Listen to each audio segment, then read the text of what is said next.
the Davis Parent University Lecture Series would like to welcome to the stage tonight's moderator, Director of Media Relations and Communications for UC Davis Health, substitute host for Insight on Capital Public Radio, longtime guest moderator of Davis Parent University, and a mom of an 8-year-old second grader. Please welcome to the stage Miss Pamela Wu.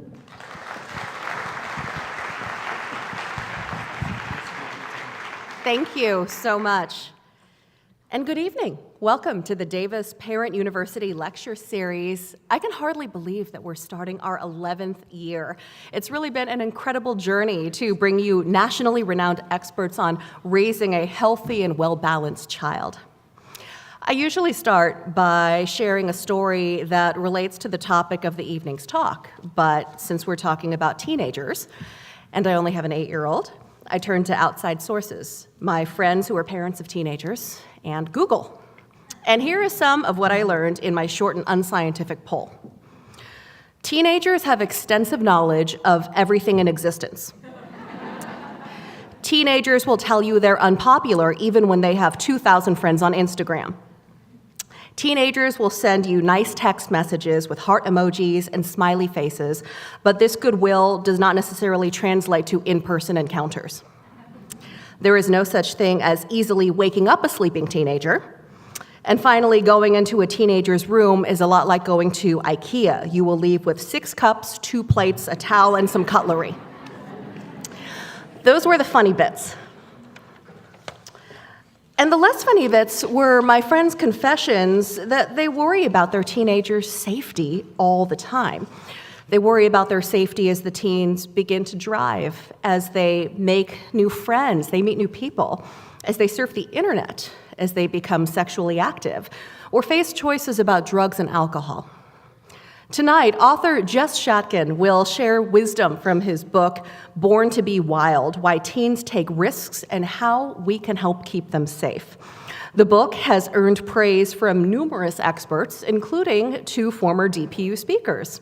Madeline Levine, author of Teach Your Children Well, says, "This book is a game changer." And Michelle Borba, the author of Unselfie, says, "This should be in the hands of every parent. It will not only help you raise resilient teens, but also save lives." Now, before I introduce the keynote speaker, DPU would like to recognize the dignitaries who are with us this evening. So please stand when I call your name. We'd like to recognize the superintendent of Davis Joint Unified School District, Dr. John Bowes.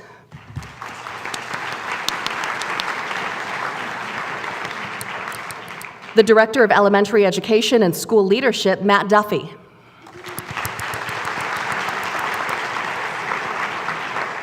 Crisis and Prevention Manager for the district, Jennifer Mullen.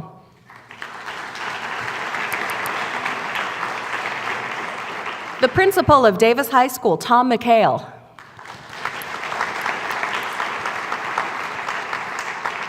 And DJUSD School Board Member, Joe D'Annunzio. Thanks to the dignitaries who've joined us this evening. Also a thank you to DPU's business and community sponsors, starting with Davis Media Access, which films all of the DPU lectures, including tonight's, so that people who can't attend can view them at their leisure on the DPU website. That's at davisparentuniversity.com. A special thank you also goes out to our Dean's List sponsor, Dr. Richard Mandelaris, Pediatric Dentistry and Orthodontics, and to our other generous sponsors, Suzanne Kimmel of First Street Real Estate, Ashley and Nancy Uden of Davis, First Northern Bank, Dr. Matthew Molitor, Orthodontics, David P. Kugovin of Edward Jones Investments in Davis, Davis Schools Foundation, Kathy Peter, Director of Brunelle, Avid Reader, Davis Joint Unified School District in St. James, and Hallmark Inn, UC Davis. Now, tonight's evening, as usual, is going to begin with a 50-minute talk by our keynote, followed by a 20-minute Q&A session, a book signing in the front foyer, and then we're going to close down the house at 9 o'clock so everyone can get home because you probably have childcare this evening. If you have any questions during the lecture, feel free to jot it down on the index card that you were given when you arrived, and DPU representatives will come by and pick it up following the talk.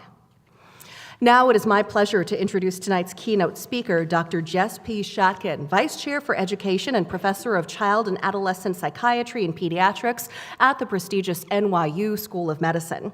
Dr. Shatkin is also the founder and director of Child and Adolescent Mental Health Studies at NYU. That is the nation's largest undergraduate program for mental health studies. Dr. Shatkin is one of the country's foremost voices in child and adolescent mental health. He has authored more than 100 articles, chapters, and published abstracts, along with 3 books. In addition, for the past 10 years, Dr. Shatkin has hosted About Our Kids. That's a 2-hour call-in radio show broadcast live every Friday morning from 8 to 10 a.m. on Sirius XM's Doctor Radio. Dr. Shatkin is local. He grew up in Marin County, and he's really excited to be returning to Davis, where he lived as a child from 1969 to 1972, attending what is now Willett Elementary. We are thrilled to have him back home. Without further ado, please welcome Dr. Jess P. Shatkin.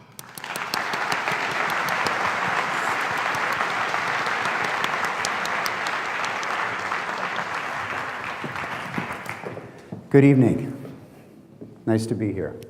And I really appreciate DPU for inviting me out, and all of you for being here this evening. It's a lovely audience, a lovely group. A lot of times when I go give a talk like this, they say, there'll be 400 people, and about 75 show up. So you guys mean business, and I appreciate that a great deal. All right, so I get to do slides like this. Okay, these are my disclosures. The book on the left I'm going to talk about tonight. The book in the middle is a book about how we diagnose and treat child mental health disorders and difficulties, and this is a book that's written for people who aren't child psychiatrists like me. So if you're a social worker, a psychologist, an internist, a general psychiatrist, and you have kids or work with kids, that's a source to go to. And then there's the Doctor Radio show that I do on Friday mornings. And the other disclosure I have to make is that, as Pamela said, I lived here from 69 to 72, and Davis gave me and my 4 older siblings, I'm the youngest of 5, a great deal. We moved here when I was just about 6, so carry the 1, 1963, I'm 55. And we had 5 of us in a town that was largely dirt. There was a lot of construction. We rode our bikes everywhere, and we had amazing experiences in Davis. I saw my first concert in Davis. It was Joan Baez at the gym at the college. I used to go to Aggies games with my parents, and we'd see them play. And I think they're playing better now than they used to back then. We rode our bikes everywhere. We walked or rode our bikes to school. We had a huge amount of freedom. We came in around 7 or 8. And that huge amount of freedom, that free-range kid kind of thing, was also in some ways a concern. I was exposed to marijuana at about 7 years of age. I would steal cigarettes regularly with my friends from about the age of 8 on from the Safeway on Cowell or Cavell, whatever that street is called. We were good kids, sort of, but we also had a lot of freedom and were up to no good at times. And it's funny because I have a friend here from high school, Stephanie, and Stephanie would probably tell you, though I haven't asked her, that I was probably a really good kid in high school. And actually by high school I was a pretty good kid. That started around 10th grade. But before then, me and my siblings, and we did get into a little bit of misbehavior, like a lot of kids did, but it got me interested in risk from a very early age. And by the time I was 10 in 5th grade, one of my buddies died on a mini bike as he rode down a hill, hit a bump, and broke his neck and never got out of the coma he was in.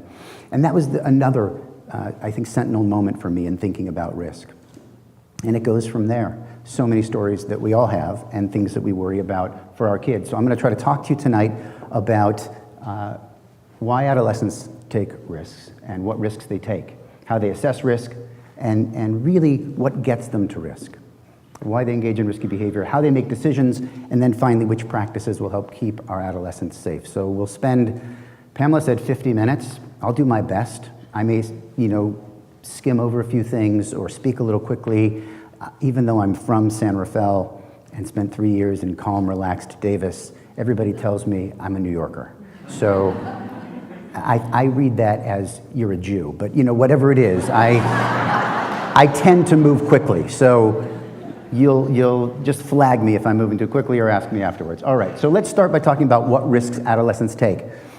Tell me about the things that you're concerned about from adolescents. What bothers you or concerns you about your kids? What are you afraid of happening? Drugs. Sex. Rock and roll.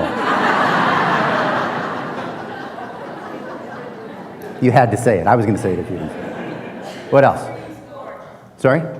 Extreme sports. Automobiles? Internet. Depression. Stealing. Suicidal thoughts. Smartphones. Peer pressure.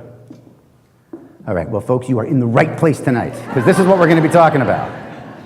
All right, so think for a minute about the risks that you took as an adolescent or the things we were just talking about. And I think what you will find is that those behaviors that we have all engaged in, or some of us engaged in more than others, really are drawn from the thoughts that we have, the cognitions, and the emotions that we feel. And something radical happens between the age of, 8, 9, 10, 11, and 12, 13, 14, 15. We go through puberty, our brains change.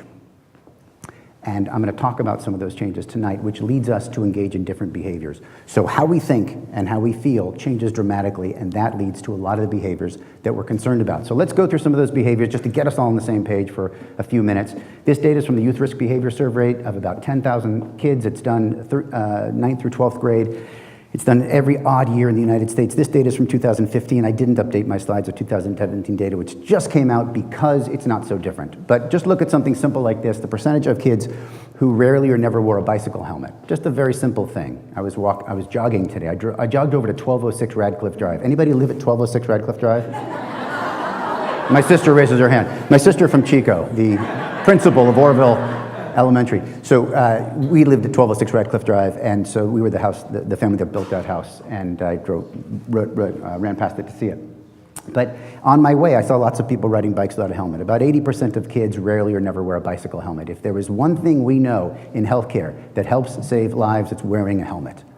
You may not be surprised then to know that 35% of adolescents, when they ride a motorcycle, don't regularly wear a helmet, which is even a greater risk. Okay, that's something we can all sort of agree upon as a very simple public health measure. Let's go into things that we're talking about tonight. Percentage of high school students who drove with a driver who'd been drinking alcohol. Now, every one of these slides, I don't think I have a laser pointer, but total is on the left, percent, male, female, 9th through 12th grade, then black, Latino, and white. So you get a sense of what things look like. About 20% of kids within the last 30 days drove with someone who'd been drinking alcohol, either they or someone else. Percentage of high school students who text or email while driving, about 40%, 42% in the past month, and it's higher, of course, among seniors, because as they get older, they drive more. The percent of students who've ever had sexual intercourse, okay, about 40% in total, but you see it goes up as you would expect 9th through 12th grade, so by the time you hit 11th grade, 49.6, that's about half, so it's pretty normative for our juniors and seniors to be having sex. That doesn't mean we necessarily want them having sex, but it's not so terribly surprising if they do. So these are national averages. Maybe things differ in Davis, probably not a great deal. Males and females, roughly the same. 43% didn't use a condom last time. 14% didn't use any form of birth control. That's higher amongst minorities. 1 in 14 girls becomes infected with a sexually transmitted infection. 3 in 10 teen girls get pregnant, including a whopping 51% of Latina teens in the United States. So huge risk here. And getting pregnant is one of those things that really changes your life, right? Do you have the baby? Do you not have the baby? Are you comfortable aborting a pregnancy? Are you going to have this baby and raise this baby? Are you going to be like Juno and give it away to some lovely family? Are you going to find that lovely family? Are you going to go to your prom? I mean, so many things hinge on pregnancy. Pregnancy, losing a limb, dying, these are things that change your life forever. And so this is a big one. Over 1 in 10 females, just over 1 in 10 females are forced to have sexual intercourse in high school. Percentage of high school students who drank 5 or more drinks of alcohol in a row, that's binge drinking, nearly 20%.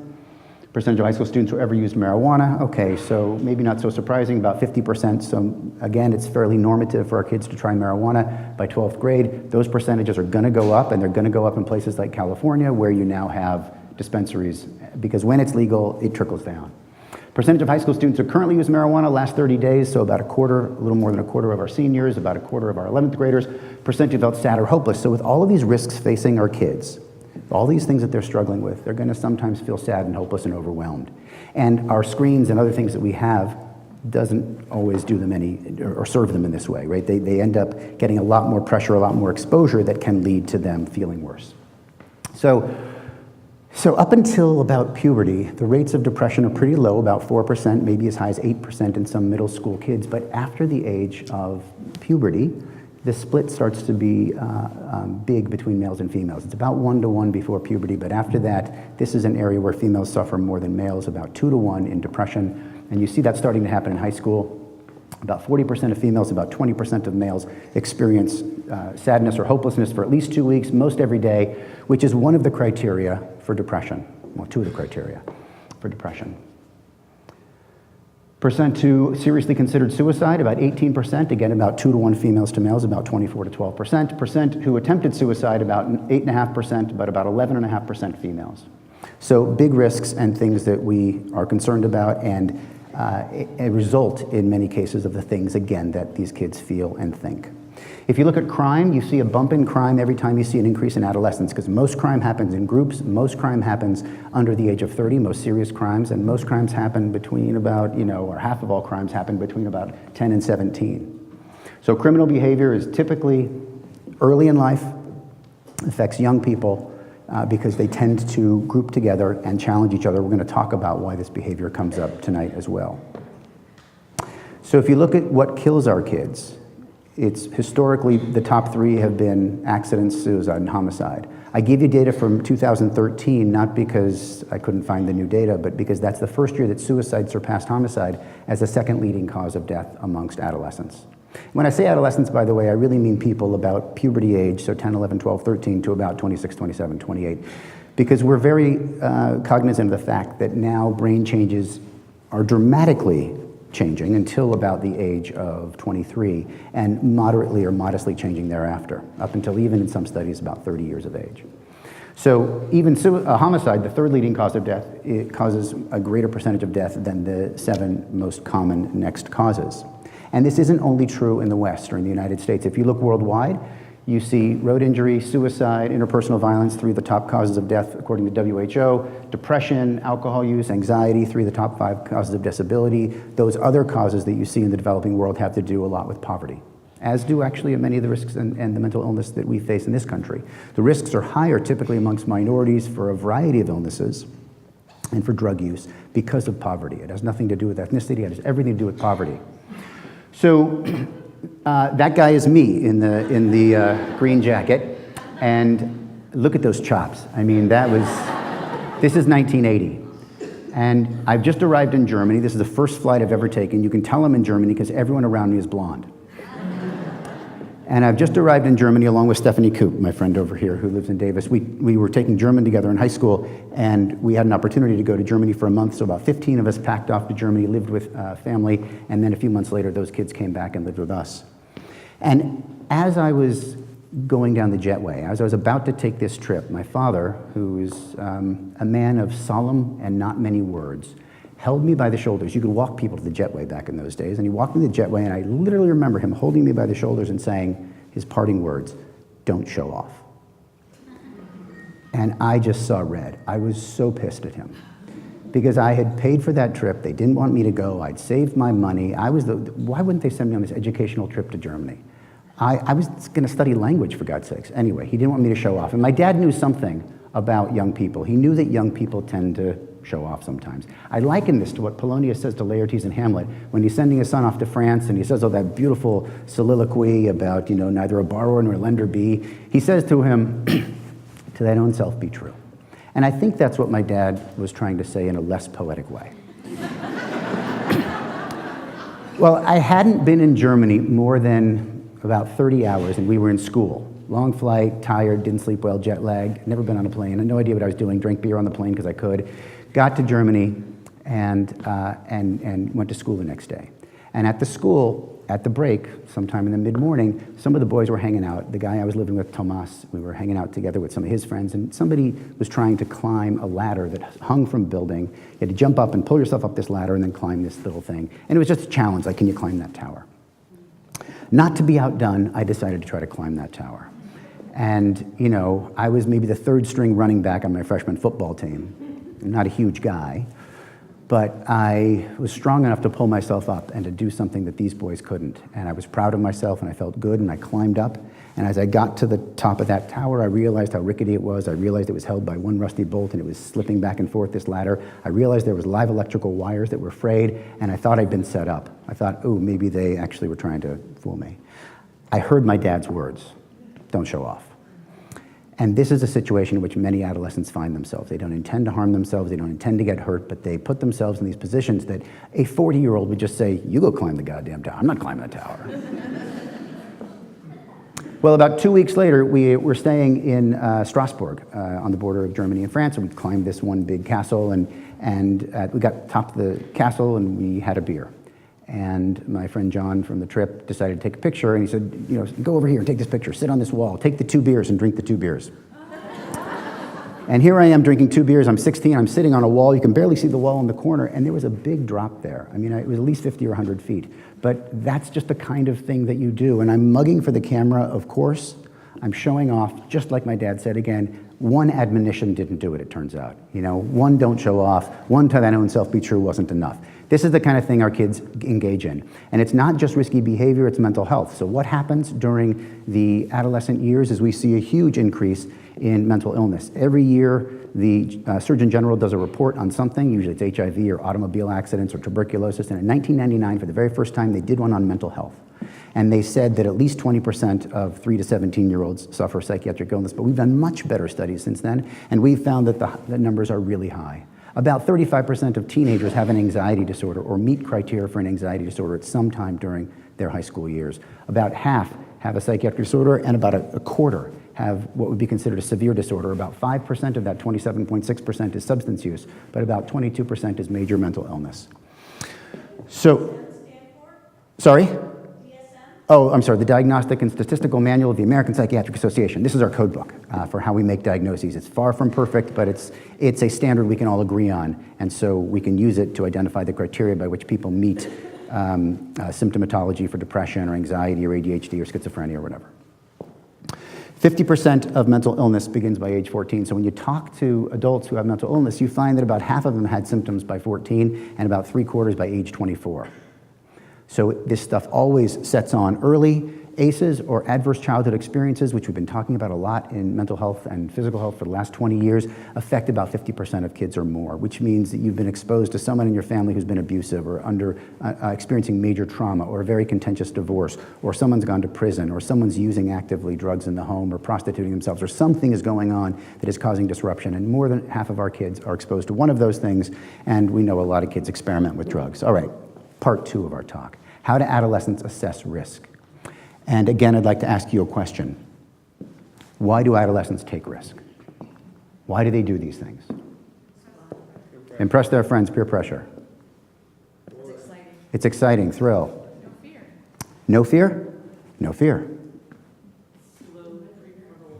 Slow prefrontal.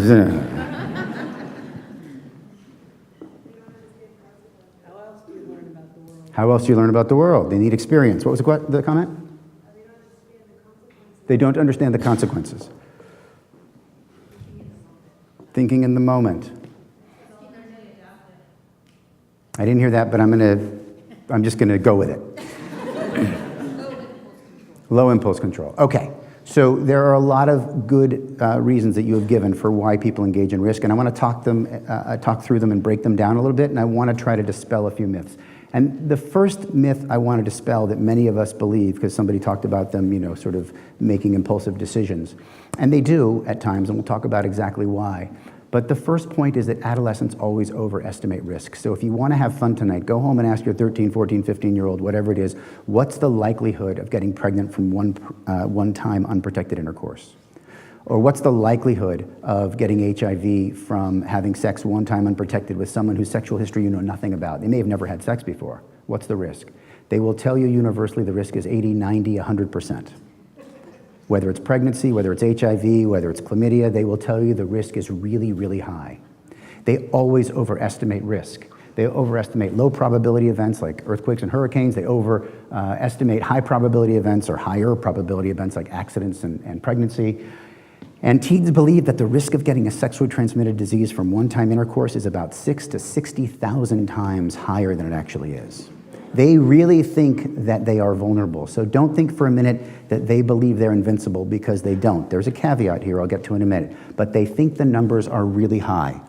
They think the chance, 14 and 15-year-olds in this country believe that the chance that they will die this year, and these are kids who have no reason to believe they're going to die. They're healthy kids, they're middle-class kids. They believe the risk of their likelihood of dying is more than 200 times what it actually is. So our kids, God bless them, have been listening to you. You say it's dangerous to text and drive. You say it's dangerous to drink and drive. You say it's dangerous to jump off the bridge into the river like your buddies are doing at Russian River. What a bunch of pack idiots. And they go, yeah, that is really dangerous. They think it's really dangerous. They think it's super dangerous. But that doesn't stop them. And the paradox of all of our risk programming is that we focus generally on don't you see you're at risk.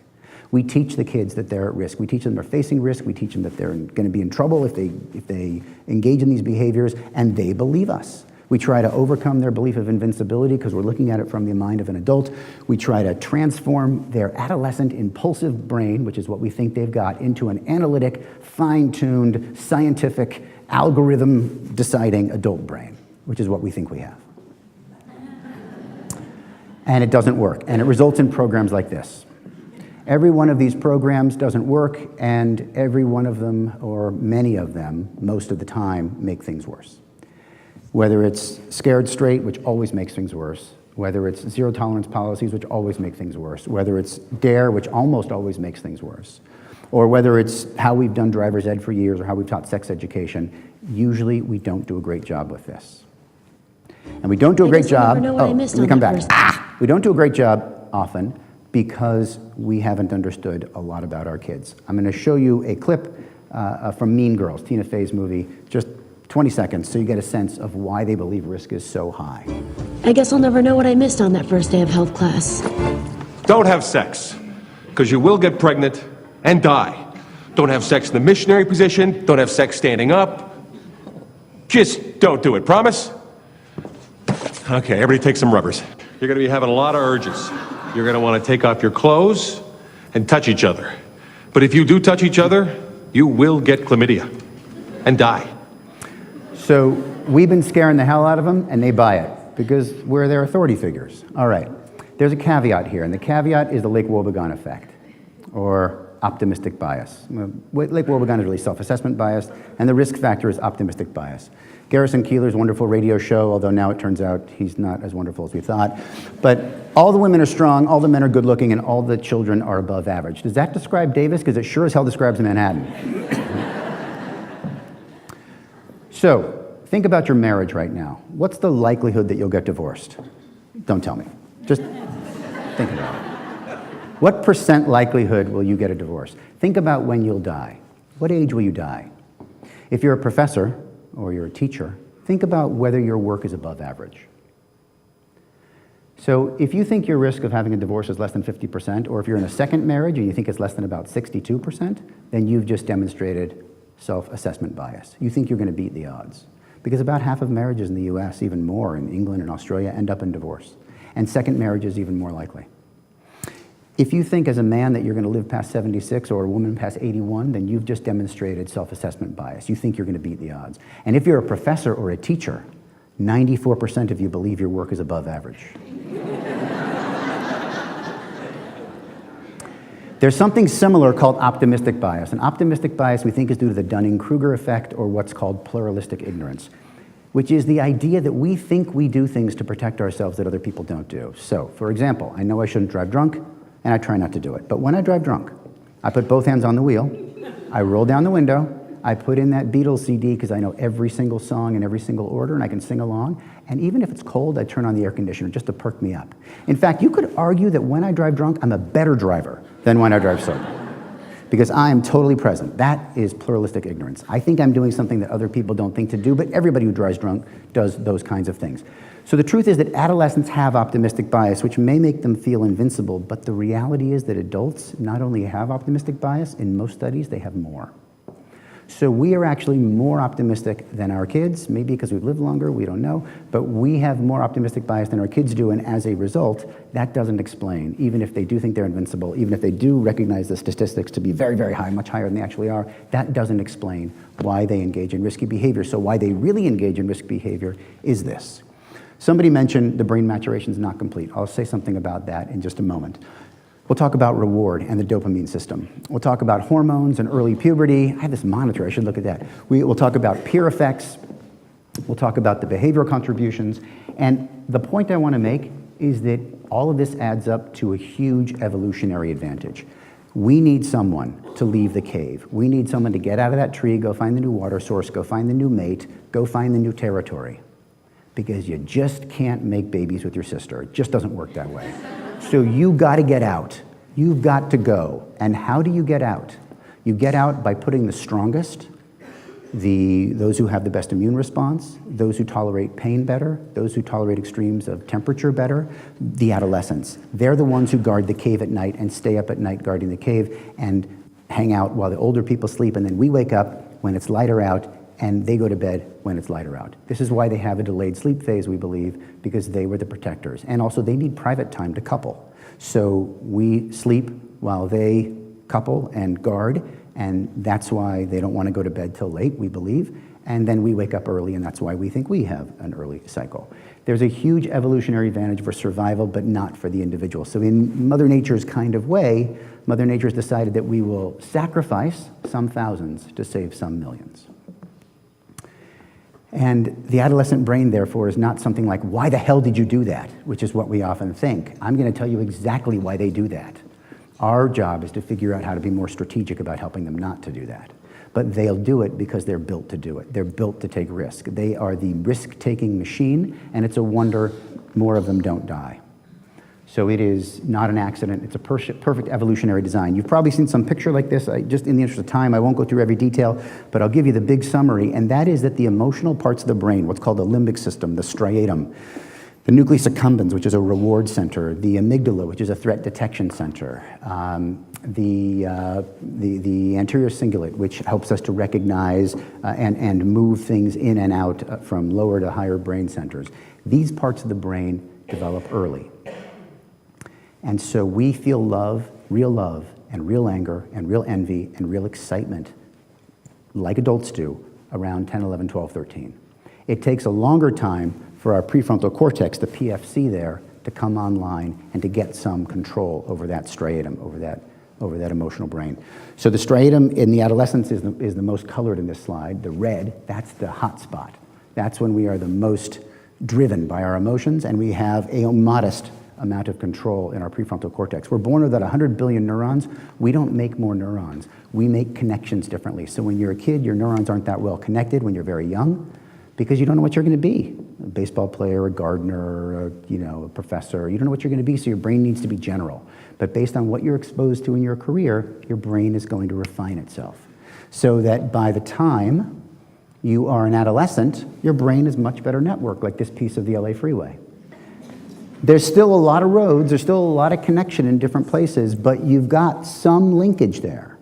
But by the time you're an adult, you've actually given up a lot of those connections, and you're just going with the connections you need. All of those connections, all of that interlacing makes things a little more confusing for you when you're an adolescent. And it allows your brain to be more plastic, as we say, more gray matter, because it's moving in a way that is like, oh, I could try this, I could do that, I can still learn to play piano. If you don't get exposed to a foreign language by the age of about 12, 13, 14, you're probably never going to sound like a native because your brain is still expanding in that area. But after 12, 11, 13, if you're not picking up second languages, that part of your brain is going to be less expansive and less engaged, and you're just not going to get it quite as well as you could otherwise. The greatest thing in the world is listening to my father, who's now 94, speak Spanish. It is the funniest thing in the world. He started studying Spanish around 70, and he sounds like, hola, ¿cómo estás? But that's what happens when you learn a language at 70. All right, the next factor. So we got this brain that's not totally well connected, and the prefrontal cortex isn't having total control over the striatum, over the emotional centers. The next factor that really matters is dopamine. Now, most of us think about dopamine as a neurochemical of pleasure. It's not really that. What dopamine really is a teaching or a learning neurochemical. Dopamine drives us to do things that we wouldn't normally do because of the potential for pleasure, the potential for reward. So it's not even a pleasure neurochemical, it's a potential for pleasure. So it gets us to do things that we wouldn't think to do. When my daughter was about 8 and my son was about 5, they cornered my wife. And they said, how does a baby get made?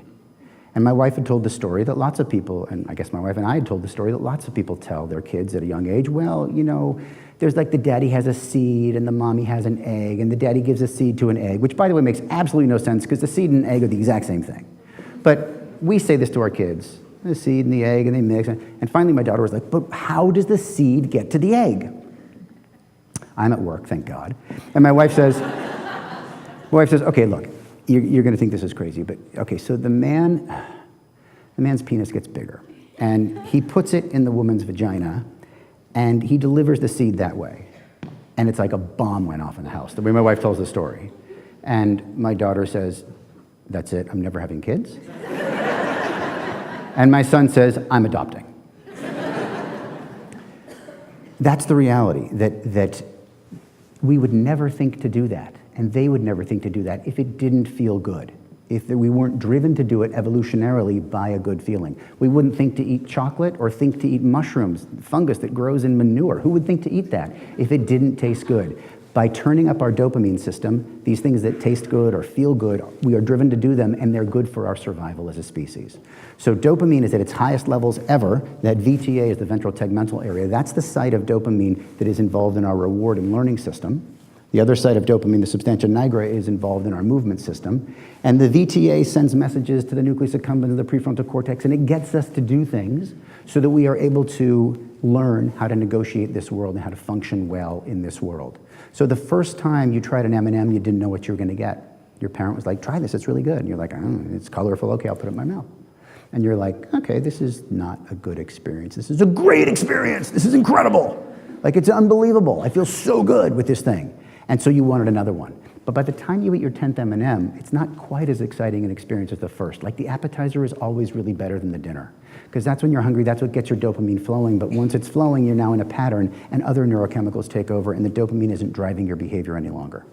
So dopamine pushes us forward by directing us to what might be good. What's going on here, Mary? This is a baby Amelia's who's first about to time. try chocolate for the first time. This is pudding that her mother's giving her, chocolate pudding. Goes in, taste receptors, moving around, goes towards the ventral tegmental area, little dopamine's released. Oh man. Really good stuff, I want more. The mouth is open, I am ready for it. I am ready for it. Bring it on, come on, what's going on? All right, one more, okay, here we go. No, I can't get it in my mouth fast enough. All right, no more till your first birthday. Hallelujah. She loves it. She just loves it. And that's dopamine at work.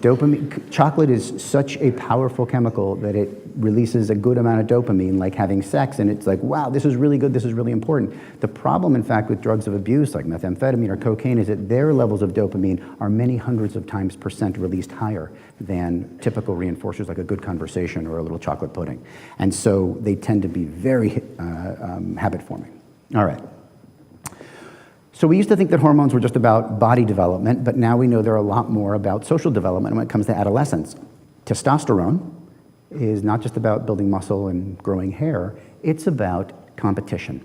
It's really about competing. And what are we competing for? To be the strongest, the most audacious. Why did I climb that ladder? So that I can impress those boys. Why do I want to impress those boys? So I can be at the top of the chain. Why do I want to be at the top of the chain? So I can get the best homestead, the best spouse, the best family, the best genes to mix with mine. That's what we believe this is all about.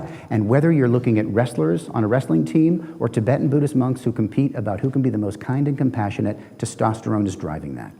And oxytocin has a role here as well around bonding. Oxytocin levels go up when you are bonded to someone and you're with your peer group, and they go down when you're dissociated from that peer group, because we know that nobody can make it alone, so we need to get together. And oxytocin helps us get together and hold that connection to one another.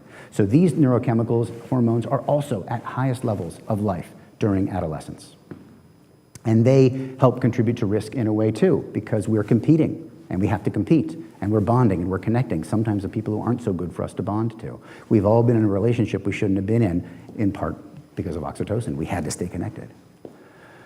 So there's a lot going on this slide, but the major point I want to make is that phthalates and BPAs are hormone disruptors, and we think they might contribute to early puberty. We know that poor kids get a lot more of them than middle-class kids because the foods are given at lunch in cafeterias and because they're heated up in plastic containers and they leach out these phthalates and these BPAs. We also know that obesity is way on the rise, so that now about 35% of kids in America are either overweight, 85th percentile and up, or obese, 95th percentile and up.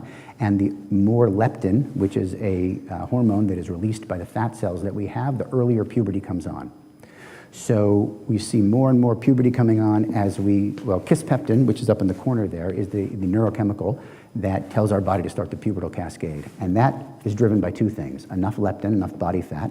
So puberty is partly earlier because we have better nutrition, but it's also partly earlier because we have too much nutrition. We have kids who are heavier than they ought to be.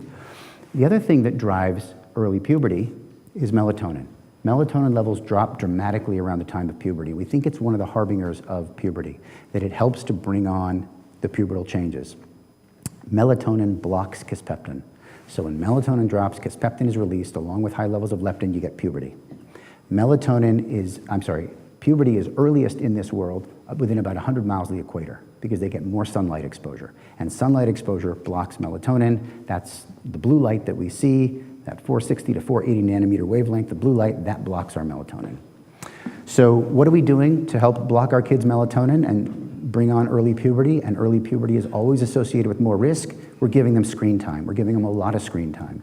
And our kids are getting on average 8 to 11 hours of screen time during their junior high and high school years a day. And that light can block melatonin, which can bring on early puberty. Peer effects. Some people mentioned peer effects. We know that if you take a 15 or 16-year-old who's a bright kid and you teach them about your bank account and your retirement profile and all the different options, they can make really good decisions, probably as good as we can make. They don't have experience yet, but they can make very good decisions because their brain is working. But you put them with a peer, and all of a sudden they make some pretty funny decisions. So in the studies that have been done in driving simulators, you put a child in a driving simulator and you have him drive, and he drives really well. You put a peer next to him, he makes a lot more mistakes, has a lot more crashes. You look at his brain during this time, and what you see is a lot less prefrontal control and a lot more limbic system or striatal activation, a lot more emotional activation. You just tell him a peer is watching. So there's no peer even there. You just say the peer's watching from another room behind a one-way mirror. He does the same thing. So the idea of peers is really important. Again, why does peer effects matter? Probably because we're trying to compete back to being the best possible mate. Not long ago, my son was driving upstate. He drives with me all the time upstate. We have a house upstate, and he drives beautifully, 2 hands on the wheel. Music's not too loud. He's almost 18. He's a beautiful driver. I trust him. I fall asleep sometimes when he drives. I trust him so much. We had 3 of his friends in the car not long ago upstate. They came up to our house for the weekend, and he was driving like Mario Andretti. And I was like, what is going on? But he didn't even notice it. He was banking the curves at twice the normal speed. He was flooring it across the causeway. All right, think for a minute about the most painful experience you've ever had in your life. Just hold on to that in your head. If that painful experience was something emotional, a death, a breakup, raise your hand. If that most painful experience was physical, raise your hand. Okay. This is a larger number of people raising their hand for something physical than usual, but I would say about 15% of people raise their hand for something physical. The reality is that the most pain that most of us experience is emotional. And when you do surveys, you find that to be true. You find that most people report that the most painful experience they've had in their life was losing their parent, a breakup that just crushed them, a divorce, the death of a child or illness of a child. And that's very profound. What we've found in the last few years is that it hurts so much because the social attachment system has piggybacked on the brain's physical pain system. So when you break your arm, it hurts, you know it goes away. When you have a breakup, it may take a lot longer to go away, and it hits the same part of the brain. So the same part of the brain is activated when you have emotional pain as when you have physical pain, and you've got to ask yourself, what would a kid do to avoid the emotional pain of not being involved? When everybody's jumping off the bridge into the Russian River, if you don't do it, what does that feel like to you? And for how long are you ridiculed for not doing that? So a lot of the risk-taking behavior has to do, I think, with avoidance of pain. And there's lots of good experiments to show that this is the case. This pain is so real, by the way, that if your child has a breakup or an emotional experience, or you feel really emotionally bad, go ahead and take some Motrin or Tylenol, because it will make you feel better. You don't have to go to OxyContin. You can just have a Tylenol, and kids will report feeling much, much better after that feeling of being disengaged or being withdrawn. And then we have all these sleep loss. I mean, sleep is a thing that I focus on a lot because it's so typically adolescent, so much changes. You know, before puberty, we have this golden era of sleep when we could sleep through anything. You can drop a vacuum cleaner on a kid while they're 8 and they'll just sleep right through it. But as we hit puberty and beyond, our sleep gets a little more shaky, and it continues through life to be a little more shaky. And the effects of that sleep loss are really problematic. I was happy that John Bowles made it here tonight. We had a meeting this afternoon. He said, I'm not going to make it to the talk. That's okay, that's fine. But he's here, and we talked about school timing today. And he told me that Davis Public Schools in middle and high school start at 8:20 or 8:30, which is at least on the border of what the Center for Disease Control recommends. About 20% of American schools start after 8:30 or 8:30 or beyond, high school and junior high. But we know that it's much more health promoting to start at that time. We know that schools that start earlier, which is 80% of American schools, have higher rates of car accidents, in some studies as much as 20 to 30%. Lower IQ scores, lower SAT scores, lower GPAs. It's fascinating. They are on a different sleep cycle. They're protecting the cave. There's a lot of reasons we don't start school late, but there are many reasons to do it. And when you don't sleep enough, and our kids are averaging about 6 or 7 hours instead of about the 9 hours they're supposed to be getting in high school, when you don't sleep enough, you don't make decisions very well, and you get into risk more. You can make single brain decisions pretty well. You can make a calculation, but give them a word problem, and it's much more difficult. And then substance use and abuse. It all starts during adolescence. If you haven't tried weed by the time you're 26, you're probably never going to smoke marijuana. If you haven't been an alcoholic or had a major substance use problem by the time you're 26 or 27, you're probably never going to get there. It happens. It's exceptional. It's not common. Most use starts in the mid-late teen years and into the early 20s. So this is another risk we face. So all of these ideas around why kids take risks have to do with evolution. And the argument here is the adolescent paradox. They are stronger, faster, more capable, tolerate pain better, tolerate temperature extremes better, because they are able, we need them to be able to do that. We need them to be able to fight the tiger. But as a result of this, they get into more trouble, they get sicker more often, they get injured more often, and they die more often. And so youth is not wasted on the young. We often feel that because we'd like our youth back, but in fact we need them to do this so that our species will survive. So let's go on to the fourth section of what I'm talking about tonight, and that is how adolescents make decisions around risk. So this really comes from the field of behavioral economics, and I can walk you through that, but we'll be here until, Friday. What I can do is show you a vignette that I think will make sense. So John and Nancy reached 47 years old. They met a few years ago at a work conference. They're very attracted to one another, and they're now having a drink together in the bar after the day's meetings. Both are married, both have children. Here's another couple. Michael and Susan are 17 years old, and they attend different New York City high schools. They meet at a house party. They're very attracted to one another. They're enjoying the keg. They're each in a current relationship with someone else. So capture those two couples. A middle-aged couple and a teenage couple. Both are in relationships, but both are flirting with someone at these events. Which couple is more likely to hook up? If you think it's the younger couple, raise your hand. Let's not be shy, just put yourself out there. All right, if you think it's the older couple, raise your hand. Oh, that's so funny. Again, that says so much about you individuals, I'm telling you. That's just unbelievable. You are a racy crowd. Davis is not what it was when I was a kid, I'm telling you that. Most people say that it's the younger couple that's more likely to hook up. Most of our data would suggest that, but in fact, we don't have any studies on this. It was just sort of a red herring of a question. But this is the question. This is the question I really care about. Which couple evaluates more pieces of information in making a decision about whether to hook up or not? Is it the younger couple which considers more pieces of information? 2 people, 3 people? Is it the older couple? Okay. So most of us think it's the older couple that considers more pieces of information, and this is where you're wrong. What happens over time is we gain experience, and as we gain experience, we rely on what's called heuristics, or rules of thumb. We get to a point where we have seen this thing happen. We know what happens if there's an affair. Now, there are exceptions, but if you're 47 You are either now the kind of person who has affairs, or you're the kind of person who doesn't have affairs. Things change, spouses get sick, terrible things happen, the kids get older, yeah. But for the most part, you know who you are by that point, and you've had experience, and you have seen your sibling have an affair, or you've seen your friend have an affair. You tested the waters once when you were 26, and you thought, this doesn't feel right, I don't feel good. And so you tended not to go that way. So you tend to just know automatically, oh, I've had one drink, that's enough, I'm gonna go upstairs, go to bed, go visit another friend, call my husband, wife, whatever, order room service, and get ready for the conference the next day. That tends to be what most people do.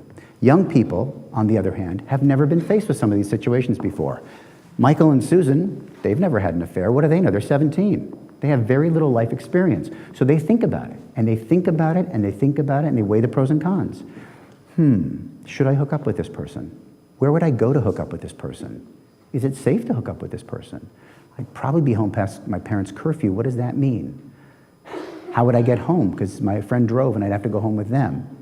Do I have a condom? Did I even take a shower today? I mean, so many things are going through their head. They're overwhelmed by the details of what they're thinking through. So around the time that I was learning about this, I went home and I tried an experiment. And I said to my wife, Alice, it's about 7 or 8 years ago, I said, Alice, is it a good idea to eat a salad? Yes. Is it a good idea to exercise? Yes. Is it a good idea to sleep 8 hours a night? Yes, of course. Is it a good idea to swim with sharks, Alice? No. Alice, is it a good idea to light your hair on fire? What? Alice, is it a good idea to drink a can of Drano? Stop the stupid questions. And then I asked my then 13-year-old daughter, Parker. Parker, is it a good idea to eat a salad, exercise, sleep 8 hours? Yes, right away. Parker, is it a good idea to swim with sharks? Well, so that depends. Am I in a cage? Do I have a harpoon? Do I have air? What kind of shark is it? Because great whites are very dangerous, but other sharks are not so dangerous. And I'm actually kind of interested in swimming with sharks. Are you saying we can go swim with sharks? Parker, is it a good idea to light your hair on fire? Well, how much? Because if it was a lot, that would be crazy. But if it was just a little bit and I went to school tomorrow with like part of my hair fringed, that would be pretty cool and that would be quite a story to tell people. Parker, is it a good idea to drink a can of Drano? What's Drano? And when you ask people these questions, the kids as well as the adults answer the question just as fast if it's something that they understand. Sleep, exercise, something healthy, take a run, go visit your grandparents. But if you ask them about risk-taking behaviors that they've never encountered, they stop, they pause, they take a lot longer to make those decisions. And in fact, adults who've never been faced with swimming with sharks or drinking Drano as well don't sit and debate these things. They just know. It's like Snape and Harry Potter. You just know. They just know. They know because they have life experience. So, the irony here for some of us is that the advanced decision makers don't think about it too much. Advanced decision makers rely on gist. They get the big picture. They ignore the irrelevant cues. The physicians with more experience make much better decisions with much less information. Put my buddy Greg Sokolov, who's here from residency, came tonight. Thank you for coming, Greg. Greg's a forensic psychiatrist. You put Greg up against a patient with a medical student or a resident or a fellow or someone who's early career psychiatrist, and you will find that Greg makes a much better decision with much less information much more quickly. Because he just knows, he's done it, he feels it. Occasionally he'll be wrong, because occasionally there's a red herring that he forgot to think about. But that occasional wrongness is going to be so mitigated by all the rightness and by him catching on at some point, oh, I didn't think about that, it could be that he's going to make much better decisions than those early career psychiatrists. And you're going to see that with every single kind of doctor and every single kind of professional. Triage nurses, firefighters, pilots, drivers, cardiologists, whatever you study, you're going to find that advanced decision makers make better decisions quicker. And it's like Suzuki Roshi said, he was the first Zen Buddhist monk to come to the Taslahara area, which he helped establish down at Big Sur. And he said, in the beginner's mind, there are many possibilities. In the expert's mind, there are few. And so that's about decision making. And this translates now directly into our last part of our talk. How are we doing on time? We're doing pretty good. I'm going to need about 5 more minutes. Is that okay? Yes. All right. What can we do? And we can talk more about this in the Q&A, but what can we do to help keep our kids safe from risk? So the guiding principles are, don't give them more information. It's okay, but they already believe the risks are out of control. So you can give them more information, they'll know more, but they're not necessarily going to change their behavior. And focus on the things that involve practice and emotional salience. Get them to feel it because their emotional brain is very, very engaged.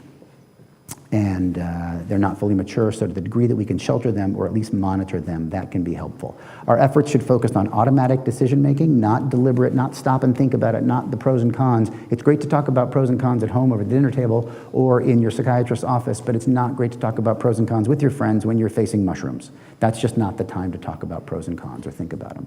Shelter the little kids as much as we can, make efforts to modify the environment, provide apprenticeships. They work really well. Kids don't get enough chance to work and show their responsibility at a young age, so that can be very helpful. Specifically, what can we do? So we've known since 1969 or so, since the work was published, work that was started in 1966 by Diana Baumann at UC Berkeley on authoritative parenting. She looked at parents and the kids who were being raised by these parents in the Berkeley school nursery that the faculty shared, and she found that parents could be divided in her schema into 4 groups. Authoritarian, why? Because I said so. Permissive, do what you want. Indulgent, and permissive are the same. Neglectful, I don't even know what they're doing.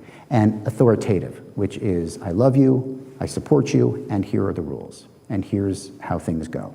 And that kind of parenting works really well, and it works really, really well when we teach it early through the tools of what's called behavioral parent training or parent management training. Effective commands, positive reinforcements, selective ignoring, reward-based programs, scheduling or helping to schedule your kid's day, and at least on a ratio of 4 or 5 to 1, positives to negatives, the negatives being limits and consequences and punishments. Not doing too much in the punishment. As a psychiatrist, I can tell you I've seen lots of families where there's nothing in the kid's room. There's a mattress. And we've taken everything away. He doesn't care. Yeah, he doesn't care because he has nothing to earn back. So there's a whole system that works very well to teach authoritative parenting, and kids who are authoritatively parented not only do better in school and take fewer risks and have less pregnancy, but they have better lives. They have less divorce, they have less obesity, they have less diabetes, and all the rest. Being there, close monitoring. I'm not advocating tiger parenting, but I am advocating that we know what our kids are doing. That cell phone is yours. You own it. You let them borrow it. They can call it theirs, but it's yours. You pay the bill. They don't pay the bill. You put Life 360 or some other app on there so you know where they are. Not so you can spy on them all the time, but so you know what's going on. So and if they take it off, then they don't get the phone anymore because you own the phone. Because the phone is access to a supercomputer that shows them the world and can put them at risk. And they will get more and more autonomy with their phone over time. But there's absolutely no reason that a 13-year-old needs a cell phone, or a 12-year-old, or a 10-year-old, or even a 15-year-old. We lived very healthily, and there's less risk facing our kids in terms of kidnappings and molestations now than there was in the past. More shootings, but the phone's not going to help them much in a shooting. Talk to your kids about sex, drugs, condoms, rock and roll if you like. We know that parents who talk to their kids about these things, those kids are more likely to go to their parents for this information. So if you ignore it, they won't talk to you. They'll just go online or they'll talk to their friends. But if you ask them questions and you tell them stories and you listen to them, they will talk to you more. And while we're on the subject of condoms, let me just say that there is no study ever that has shown that by giving kids condoms at school, they have more sex. Every single study shows from Australia, New Zealand, America, Canada, Western Europe, if you give kids condoms or make them readily available, they will use condoms if they're having sex, much more than if they don't have condoms available. But they will not have sex earlier. So I encourage you to think about that as well, because that is a lifesaver. Get pregnant at a young age, that can change your life. Limit screen time. We know a lot about screen time. We know it promotes reward center activity. We know that a lot of screen time decreases kids' empathy. We've known that since before we had cell phones. We've known that since 1999 when the American Academy of Pediatrics said, don't give your kids too much TV time because the time they hit 8th grade, they've seen 100,000 murders on TV. So, they don't need to see that much violence.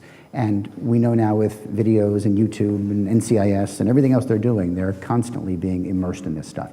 It affects their melatonin, it affects their sleep cycles. I know this is a hard battle, and I know I'm preaching to the choir because you probably already have a good sense of this, but this is a real struggle that we all face.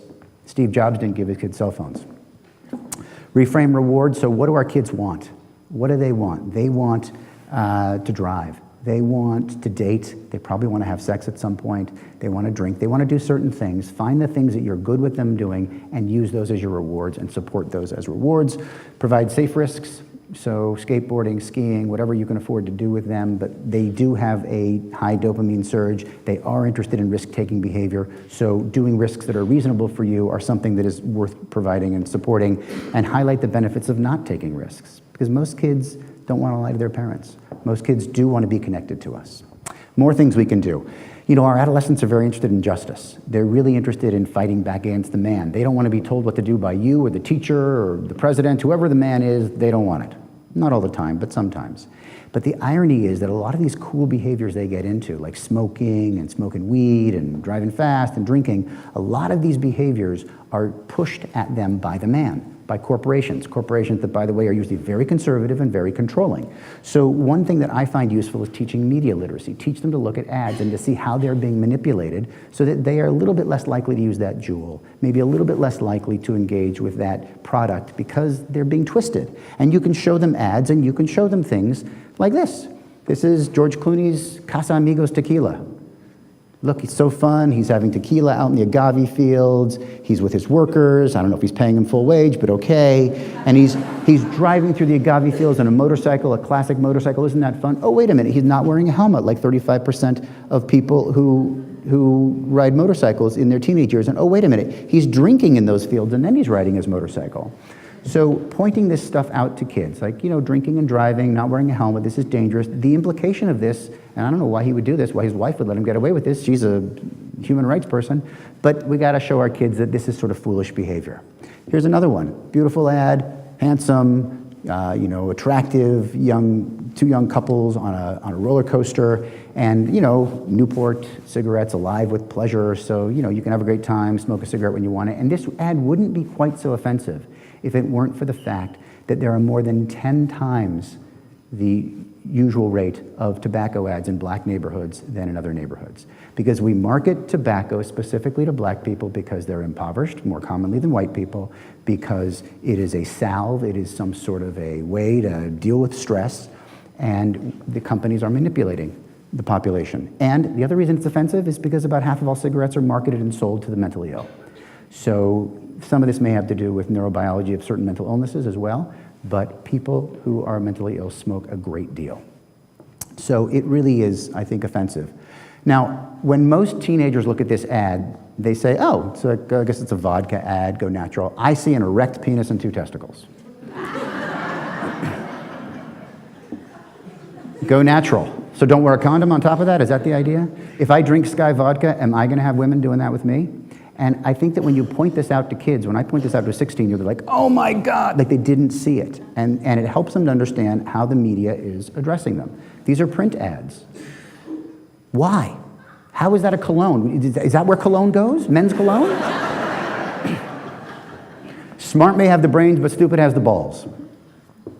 So if I wear diesel jeans, I want to take my shirt off, you know, humiliate myself in front of a camera so everybody can see my breasts. Really? That's the message? Thirsty? Come inside. Coke. It'll blow your mind away, the BK Super 7-incher. Now, the companies that make these ads, they spend millions of dollars on these ads. They focus group these ads, they test these ads. These are not accidental messages. So this stuff is out there, and I think it's important to share that with our kids. Okay, acknowledge that in many cases the risk is low. Most people who drunk drive don't actually die or get into an accident, but the consequence is dire. So the message to your kids as they head out the door to go to the party is not don't overdo it. It's once is all it takes. One time is all it takes for you to have some terrible experience. Use analogies to get that across. Would you play Russian roulette for $1 million? Well, yeah. Okay, well, that's a 15% chance you'll die. So let's talk about that a little bit more. So having these conversations with kids is useful. It helps them to learn to think in terms of gist. And one of the techniques that I find very helpful with patients is to talk about emotional cues. What happens if you get pregnant? I won't get pregnant. Well, let's just walk it down the road. Let's say you get pregnant. Do you have the baby? Do you abort the pregnancy? If you do have the baby, what happens? Again, those conversations get to their emotional centers of their brain, and it helps them to rethink some of the things that are going on with them. Practice red alerts. Know what a red alert is for your kid. If your child's not having sex or you're not comfortable with them having sex, then being home alone with the boyfriend or girlfriend is a red alert. And then teaching them some skills and how they can get out of risk if they want to get out of risk. You know, my parents drug test me, or, you know, I got a swim meet tomorrow. I got to study for something tomorrow. My parents are taking me to church tomorrow. Whatever it is, I can't do it tonight. And sometimes buying yourself time is an okay way to go. If we don't want our kids to get drunk, we can't really get drunk in front of them. So we need to role model good behavior. We need to give them reminders, hey, I'm watching, hey, I'm engaged, hey, I'm with you. We need to help them plan decision pathways in a moment when they can think through it logically and not encourage risk-benefit analysis at a moment of hot cognition when they're getting behind the wheel when they're drunk. Make the decision in advance. In New York City, we're at a real advantage when it comes to drunk driving because of all the Ubers and the subway and the taxis. So it's really a lot less of a concern of parents. But out here, this is probably one of your number one concerns, drunk driving. And we have a lot of data now showing that teaching emotional self-regulation is a great thing. Back in the 70s, when I was in elementary school and high school, there was effort. Actually, I remember I worked at the YMCA camp for a bunch of summers, and we used to teach kids how to meditate, how to breathe, how to calm down, but we had no data, and with the glam 80s, that went the way of the past. But now we have a lot of data showing that meditating or breathing slowly can increase kids' emotional tolerance of difficult things. It enhances their resilience. They can get better grades. They go to school more often. They get into fewer fights. There's actually a lot of data on this. And we have brain data showing that their frontal cortex can grab hold of their emotional brain much more effectively if they learn to slow down. Social norms marketing, if you get the book, you can read about it, but there's a whole bunch of stuff that suggests that when we show our kids how many people are really doing these behaviors, it has an effect on them because they over-exaggerate how many kids are engaged in risky behavior. And when we talk about risk numbers, it's usually better to do 1 in 5, 1 in 10 than percent because most everybody gets percent mixed up. There's more we can do. Around schools, we know about exercise, sleep, and nutrition, how valuable those are, and every time we've studied those, we've had good risk outcomes. School start time, we mentioned that briefly, huge benefits there. Teaching resilience via neuroscience. So I don't think that schools really want to hear about resilience. I mean, some people do, but most people don't. They want to hear about the brain. Teach them about the brain. No one in this room, unless you're a physician, has probably ever learned anything about sleep. And sleep, we know so much about now. We can do so much to train people to sleep well. And at society level, which none of us can do by ourselves, but it's poverty. There are good mentorship programs. Most aren't that good, actually, but some do work. How we spend our money, how we engage in laws. These are the kinds of things that I think we should be thinking about. The book is filled with lots of strategies and things that have worked. And on that message, I will open it up to Q&A, and thank you very much for your attention and for being here.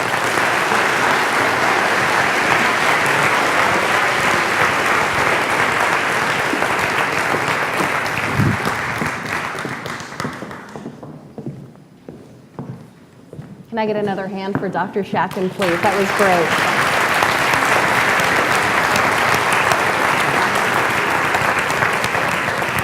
So he's going to take a little breather, and if you would like to think about a question that you would like to ask during Q&A, now is a good time to do that. And in the meantime, I'd like to introduce Shelley Dowling, DPU Treasurer and Social Media Coordinator since 2012.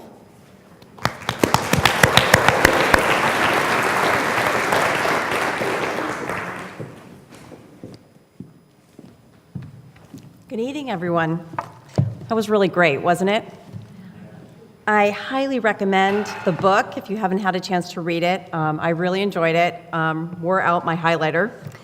So, as Pam said, my name's Shelley Dowling, and I have 2 daughters in school here in Davis. They're both at Emerson Junior High, and I got involved with Davis Parent University probably when they were in preschool, and I've really enjoyed being part of this organization. During my time in Davis, I've had the chance to get involved with a lot of community organizations, and they've all been great. But one of the things I've really appreciated about DPU is that I see a real tangible return on my time. And what I mean by that is every time I've attended these presentations by these scholars and physicians and journalists and scientists, I have learned so much. And I haven't just learned things as a parent.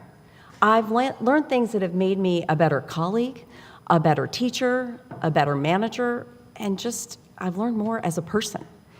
And I really appreciate that. But as you can imagine, all of this, it's not easy. It takes a lot of time, and it takes a lot of resources. So a lot of the people that we invite here are nationally renowned experts, and they're much in demand speakers, and they're in very high demand. And as a result, it takes a lot to bring them here. And that's what brings me here to you tonight. I want you to think about your experience tonight.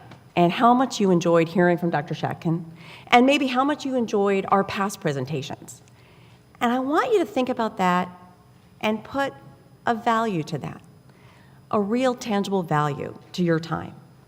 And then I want you to become part of what we're doing, and I want you to help us out. So we are a very small grassroots group, and we depend almost exclusively on individual donations. And so what I say to you tonight is anything you can give is appreciated. There is no amount that is too small. Every contribution is appreciated by those of us who are working to bring this to you. When you came in tonight, you received an envelope. And you can use that envelope for cash or checks or whatever works for you. If you do decide to pay by cash, we ask that you make it out to our financial partner, which is the Davis Schools Foundation, or DSF, and you can just put DPU in the memo line. If you came tonight and you enjoyed yourself, but you're not prepared, you're not ready right now to contribute, I really encourage you to check out our website. It's at davisparentuniversity.com. All the information you need is there. You can contact any of the people you met tonight. You can contact me, and we can help discuss what you might be able to do to help us out, whether it's a small donation, a sponsorship, whatever. We also are always looking for suggestions. We want to hear what you're interested in, what you need to know as a parent, what you're looking at as a teacher, what you want us to come and talk about, what speakers you think are interesting. So we're always open to that. We're also on Facebook under Davis Parent University, and I really encourage you to just seek us out and kind of be a partner for the future. So again, thank you so much for coming tonight, and thank you for being a part of activities like this. I think it's what makes our community really special, and I really hope to see you at some of our future events. Thank you, Shelley. Thank you, Shelley. Our DPU representatives are in their black shirts, and you'll see them in the audience now. They'll be collecting donations for the next few minutes. As Shelley said, your cash and checks are welcome. You can make checks out to DSF and write DPU in the memo line. Go ahead and pass your blue envelopes to the nearest aisle, and a rep will collect them there, as well as your questions. Some of you might have written down questions on an index card, and they'll be collecting those as well. Thank you very much for your ongoing support. Please know that programs like this would not be possible without your support. Last thing before we begin the Q&A, I'd like to share some exciting news from DJUSD about its graduate profile.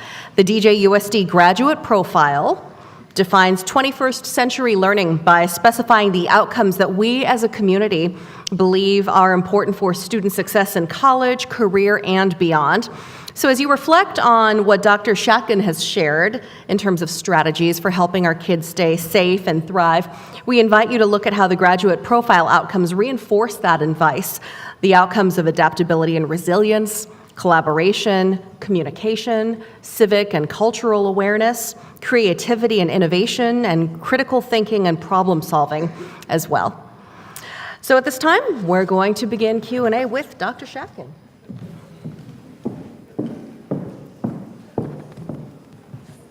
Hi. Hi. I have no shortage of questions for you. Future teenager. Same with him, yeah. Yeah, future teen.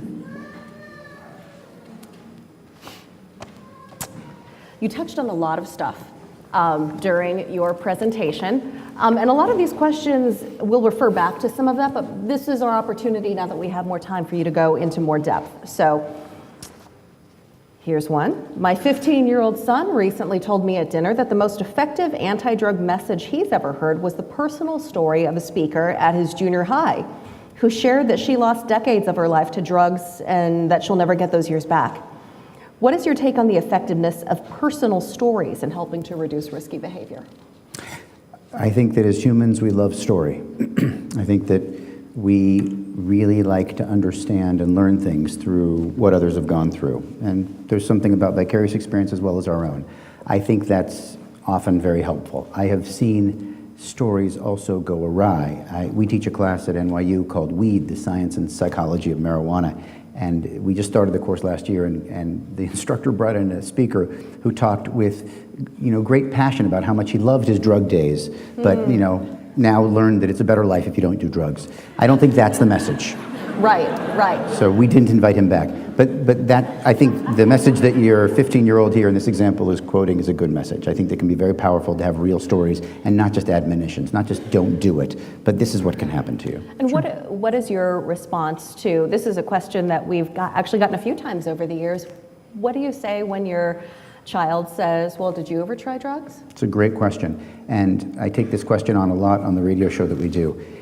So I don't have a right answer because we don't know a right answer. Mm-hmm. And we're going to have different feelings about this because we're different people. So I can't tell you that one answer is better than the other answers.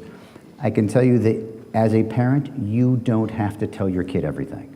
So the first thing is that you're not going to damage your child by not telling them everything. You can simply say, if you're not ready to talk about that, you know what, I'm your parent. That's not something I'm comfortable talking with you about. Let's talk about you. You don't have to talk about your history. If you want to talk about your history, that's okay. What most parents do is they don't talk about it earlier, and as the kids age and they develop a closer relationship in terms of trusting each other with these things, then they often are a little bit more honest. And some, so my oldest sister told me that because her daughter, who's now a doctor in her 30s, she was very sort of a shy kid or a kid who wasn't going to try things. Mm-hmm. She was telling her daughter at 16, go out and smoke some weed, please try something. But that's not usual, and I wouldn't recommend that either. Although that actually segues really neatly into the next question, which is any thoughts on giving, say, older teens a sip of alcohol at the family dinner table to demystify it? Such a great question, and a question that comes up all the time as well with the families I work with. Again, a place that we don't have a perfectly right answer. Yeah. So many of us tend to think that in countries like Europe or wherever the alcohol drinking legal age is lower, that kids drink less. And that's something that many of us have been schooled to believe, and if I did a straw poll, most of you, I'm guessing, would raise your hand. We didn't have data till about 2007 because Europe didn't used to look at this data the same way we do in the US, which we've been looking since about the 90s. But what we know now is that the lower the drinking age, no matter what country you look at, the more kids drink. The earlier they drink, the more binge drinking they do. So it's not that 21's a magic number, but it's better than 19 or 16. Earlier drinking means more use, and it means more binge drinking to the tune of 2 to 3 times. So in the US, about 20% of kids have gotten drunk, seniors in high school, in the last 30 days. But in Europe, most countries are 40 to 60%. And the same with binge drinking and other things. So there's a concern there. So as a result, I think it's about how you manage your family culture. My parents gave us a sip of wine, they gave us a 1/4 inch, they gave us a 1/2 inch, they gave us a 3/4 of a glass. But there's a lot of disruptive behavior in my family too. I don't think it was because of that, and I think that it did, to some degree, make me think that drinking wasn't such a cool, forbidden fruit. But I think it depends. I can't give you a perfect answer for that. Okay. In your book, you recommend the judicious use of rewards to encourage appropriate behavior. What suggestions do you have to wean or transition your child off of external rewards? How do we use rewards effectively so that our kids are not behaving a certain way solely to gain that external stimulus, but because they want to do the right thing? Yeah. So let's make a distinction first between rewards and bribes. Rewards are something you give when you get the behavior you want. A bribe is something you do to try to get a behavior you want. So parents often think that if you're rewarding, you're bribing, and that doesn't sound right. Mm-hmm. So I want to be clear about that, first of all. Secondly, the reward that kids really want, and if you start this when they're your kids' age, 8 years of age, then you're going to have actually much more luck with it as they age. The reward they really want is your attention. The most important thing is that they know you're paying attention, that you're engaged with them, that you're watching them, that you're thinking about them. So the reward should be a token. We talk about token economies. It is a symbol of your attention, your engagement with them. So if the rewards are not giving them an Xbox every time they smile at you, or bring home an A, or it's $100 every time they do whatever, then it's not too hard to pull into just getting the natural gratification of what they're engaging with. That leads into a question that we just received from the audience. This one says, our kids are in elementary school and preschool. We're already worried about risky behaviors later. What can we do now to lay a good foundation? So Chief, among the advice, be present. Be present. Know what your kids are doing. I'm not saying police them, but know what they're involved with. Know their friends, know their friends' parents. Have them over. Be the house that has the sleepovers, that has a great place for them to watch movies. Be the house that takes the kids around to do really fun things that are exciting and enjoyable to them. Ask your kids questions, know what they're up to, and use authoritative parenting. If you haven't read something on parent management training, or those concepts I talked about are not immediately resonant in your mind, then go pick a book on parent management training by Alan Kasdan or anybody you like. There's really good reading about how to use these tools in a very practical way. What's the name of that author again? Alan Kasdan, Kazdin. He's kind of the father of researching this area. He's at Yale and has been there for many years. But even Nanny 911 uses the same techniques. It's just a little bit more flip. But the proper material is readily available.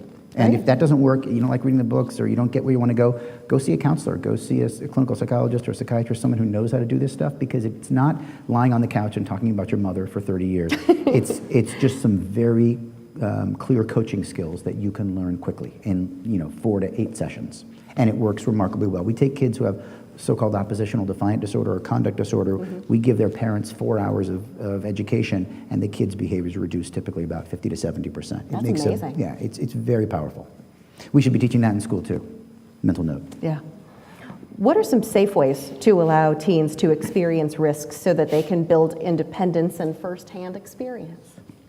So ways that they want to experience risk. I don't think it's worth throwing them into something they don't want to do, but canoeing, river rafting, snowboarding, teaching them to drive, that's a big risk, and they get a charge out of that. Taking long bike rides, exerting their physical stamina and expanding that, getting them into athletics.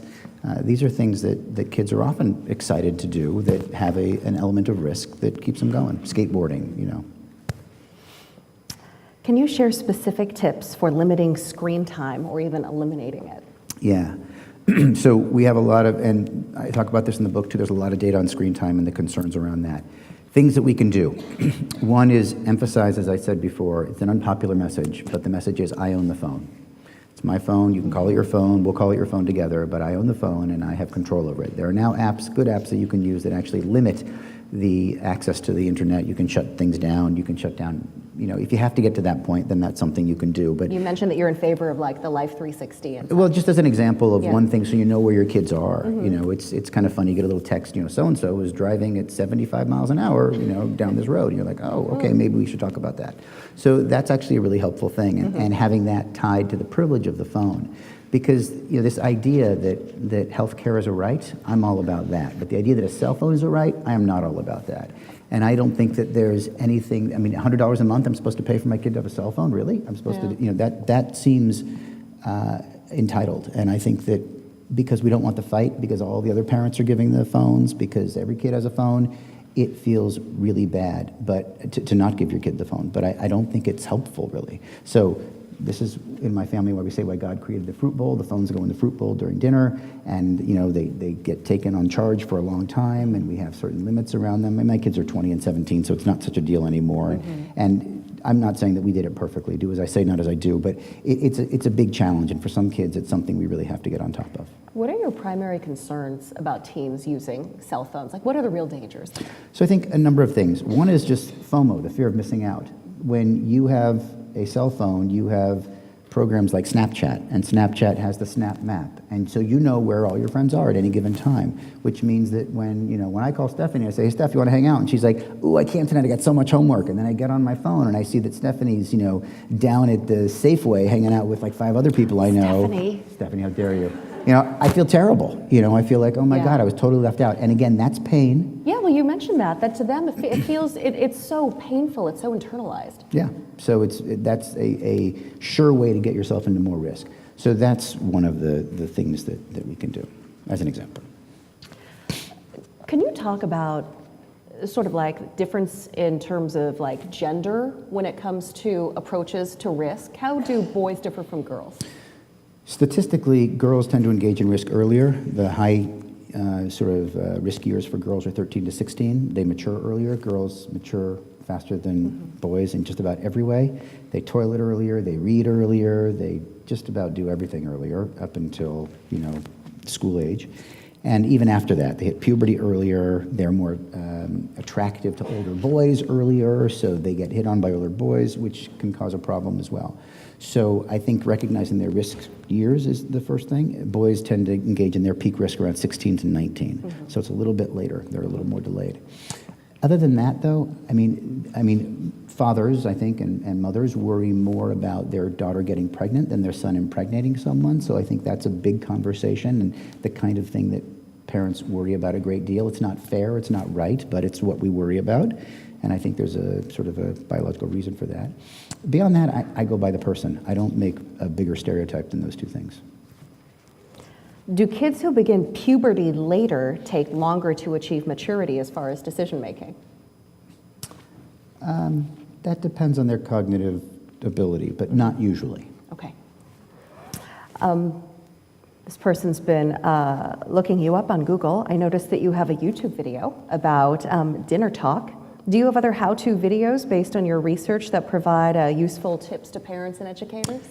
I don't think so. That was done by a group. You know, when you put a book out like this, people ask you to do things, and they do podcasts and things. I think that's just something that this group put together.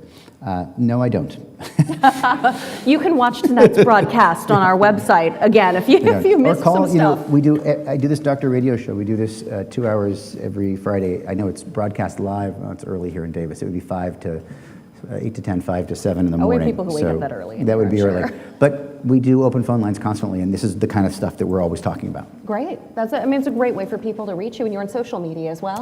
Yeah. I have a website. People send in questions. I respond to their questions. And I tagged you on Twitter tonight as well. Oh, cool. Yeah. All right. So, final question about takeaways, right? Now that Born to Be Wild has been out for over a year, and you've spoken with a lot of parents and educators about it, what do you think the biggest takeaway from your book is? It's a long takeaway, but I'll shorten it. I think the biggest takeaway is that the way we've been thinking about how kids think about risk is wrong. And the book starts with a chapter called Not Invincible, this idea that they just don't think they're invincible, really. And that what we have to do is understand why they take risk, not take it personally. And then there's a lot of strategies we can use that are much more effective. And I'm not saying it's perfect, it's not going to solve everything, but this is, I think, the best that science can offer right now. Fantastic. Thank you so much, Dr. Shatkin. We're thrilled to have you here with us tonight at Davis Parent University.